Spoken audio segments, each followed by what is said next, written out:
That's not our job here. The art of the possible when we are together in this room is beneath us. We are here to focus on the impossible.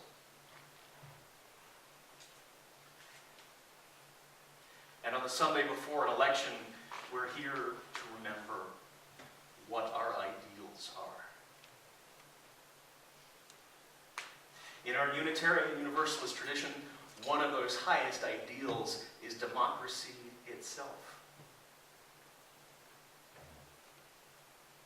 As I just talked about with our kids earlier, democracy for us was a religious value before it was a civic value. I don't mean to say that our ancestors brought democracy to these shores, but our ancestors brought democracy to the shores.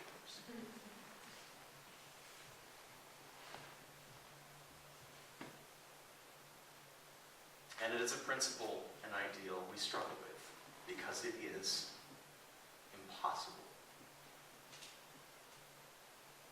Ever since the Greeks introduced the idea of rule by the people, of democracy, into the mind of Western civilization, we have struggled ever since with the notion of what exactly the people means.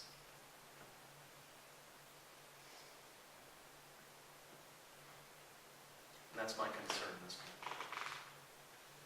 Now, our UU principles affirm the democratic process, and the process is important. The process is essential to a civil society, and our participation is essential in that. So yes, by all means, get out and vote if you haven't already.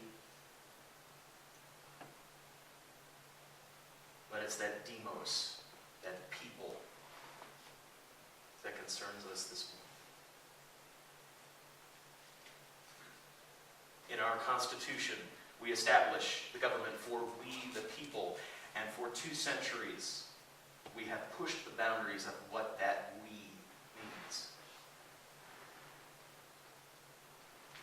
From landowning white men on out, generation after generation, we push the boundaries of that circle and bring more of the margins into the center.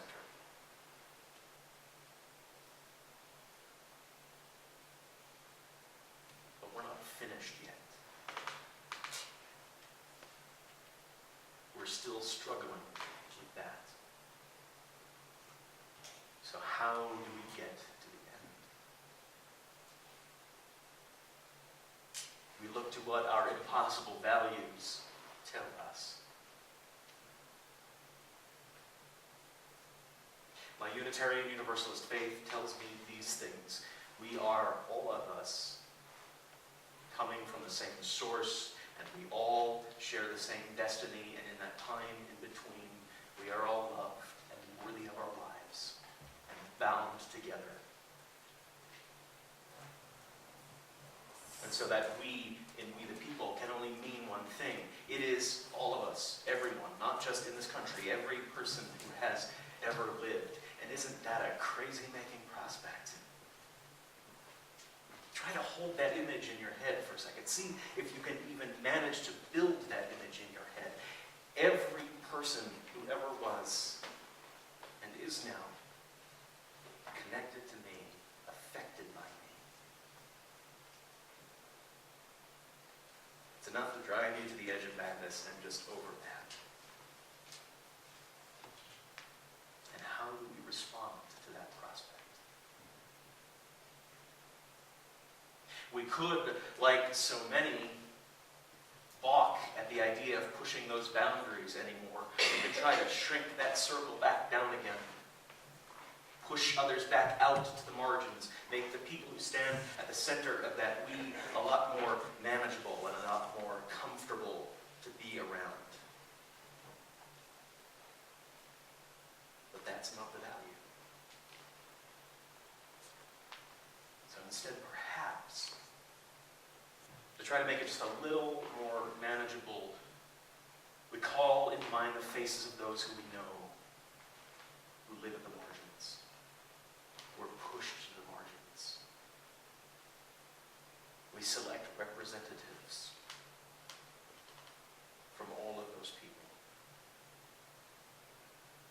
so that we could somehow begin to carry them all with us.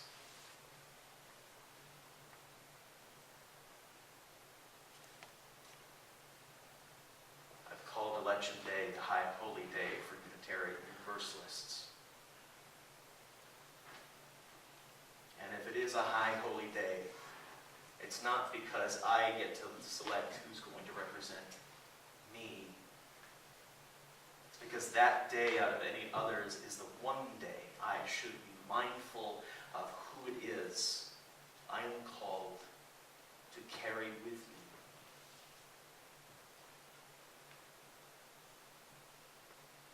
And so I vote for Angie. And for everyone trapped in that loop of poverty who we seem to ignore every 4 years. And for Seth and all my LGBT brothers and sisters who are pushed out to the margins and treated as something less than human. For my friend, the veteran David, who came back from Iraq broken in body and in spirit, forgotten by the people he chose to serve, and of all his brothers and sisters in arms.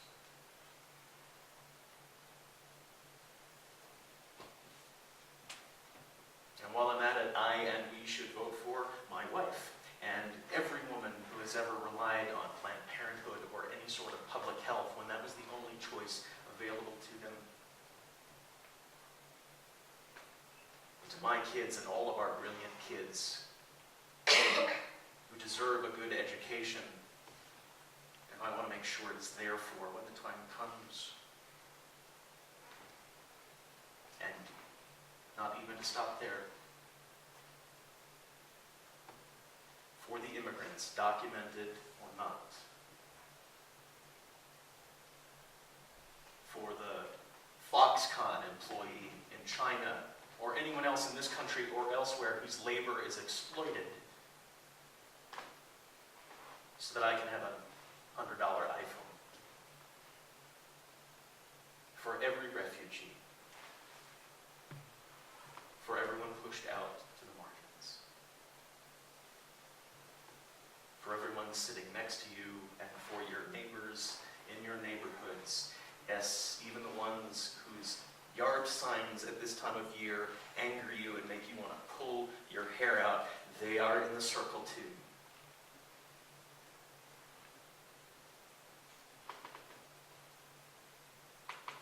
We carry everyone.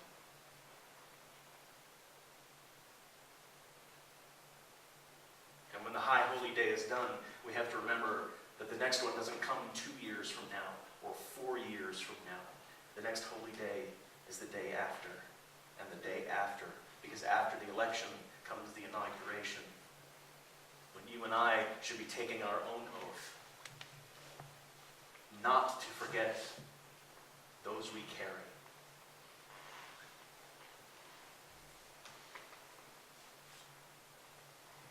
A promise to vote for them every day. With our voices and our pens and our wallets and our hands. Because the holy day never ends.